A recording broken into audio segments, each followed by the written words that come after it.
America বিশ্বের সবচেয়ে বেশি তেল উৎপাদনকারী দেশ হওয়া সত্ত্বেও কেন তারা সৌদি আরবের তেলের উপর নির্ভরশীল?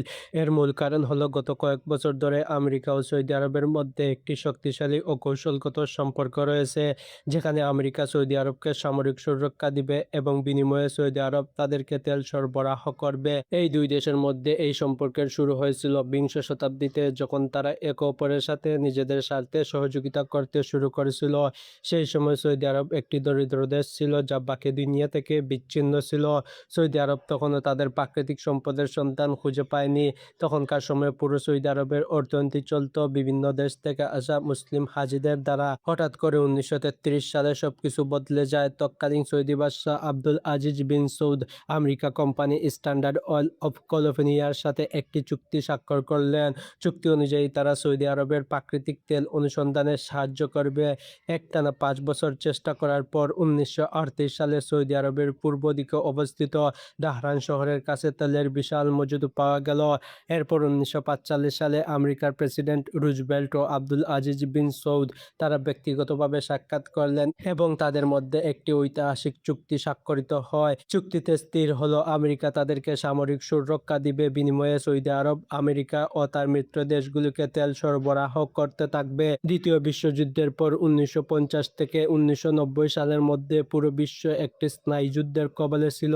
এটা মূলত আমেরিকা ও সোভিয়েত ইউনিয়নের মধ্যে একটি বড় তীব্র প্রতিদ্বন্দ্বিতার যুগ ছিল। ১৯৭৩ সালে মধ্যপ্রাচ্য যুদ্ধ শুরু হলে ওপিএসি এর নেতৃত্বে থাকা সৌদি আরবিয়া পশ্চিমা দেশগুলোর বিরুদ্ধে তেল রপ্তানিতে নিষেধাজ্ঞা দেয়, কারণ তারা ইহুদি রাষ্ট্র ইসরায়েলকে সমর্থন করেছিল।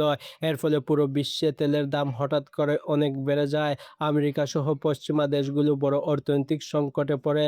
তেলের বাজারে অস্থিরতা শুরু হয়, জ্বালানি ঘাটতি দেখা দেয় এবং ইউনাইটেড স্টেট ও সৌদি আরবের সম্পর্কে টানাপোড়া শুরু হয়। এই পরিস্থিতি সামাল দিতে ১৯৭৪ সালে আমেরিকা ও সৌদি আরব একটি গুরুত্বপূর্ণ সমঝোতায় পৌঁছায়, যাকে পেট্রোডলার চুক্তি বলা হয়।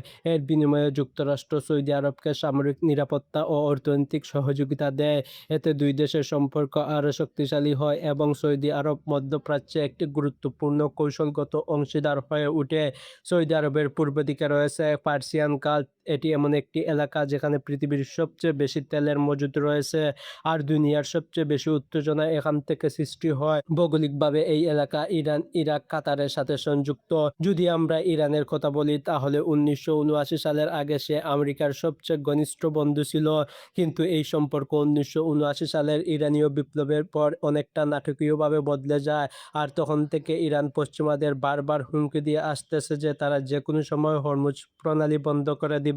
এটি সেই প্রণালী যেখান দিয়ে পৃথিবীর প্রায় ২০% তেল সরবরাহ করা হয়, যার কারণে হরমুজ প্রণালীকে পৃথিবীর সবচেয়ে বিপজ্জনক চেকপয়েন্ট বলা হয়ে থাকে।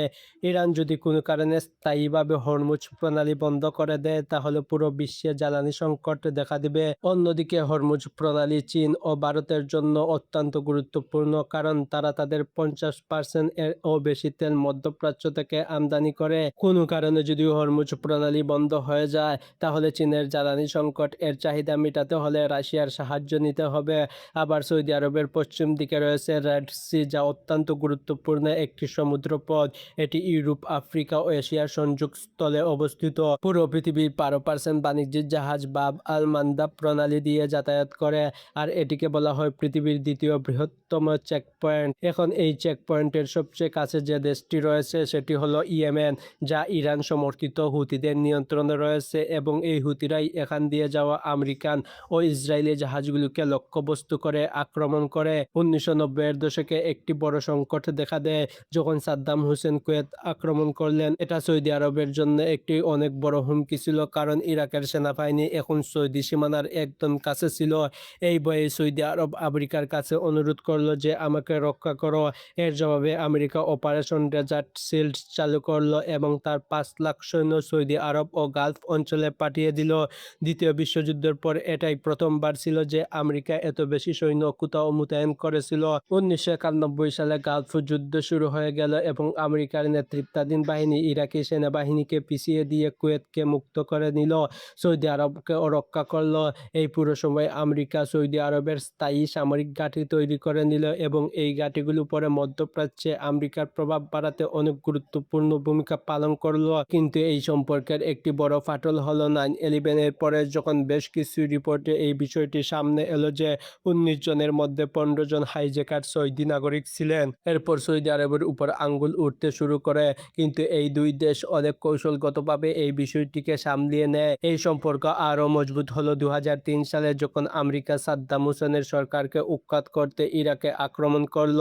তখন সৌদি আরব এই যুদ্ধকে প্রকাশ্য সমর্থন করেনি, কিন্তু পর্দার আড়ালে আমেরিকার জন্য একটি অত্যন্ত গুরুত্বপূর্ণ ভূমিকা পালন করল এবং আমেরিকান সেনাবাহিনীকে তার আকাশপথের পাশাপাশি গোয়েন্দা ও লজিস্টিক সহায়তা দিল। একইভাবে সৌদি আরব আর্থিক সহায়তা ও কূটনৈতিক সমর্থনের মাধ্যমে সাদ্দাম হোসেনের পরে আসা সরকারকে সহায়তা করল, যাতে সে ইরানের দ্বারা প্রভাবিত না হয়। কিন্তু তারপর ২০১০ সালের পরে আমেরিকা ও সৌদি আরবের সম্পর্ক অনেক জটিল ও চ্যালেঞ্জিং হয়ে গেল। ওবামা প্রশাসনের সময় আমেরিকা ও সৌদি আরবের সম্পর্ক অনেকটা উত্তেজনাপূর্ণ হয়ে গেল।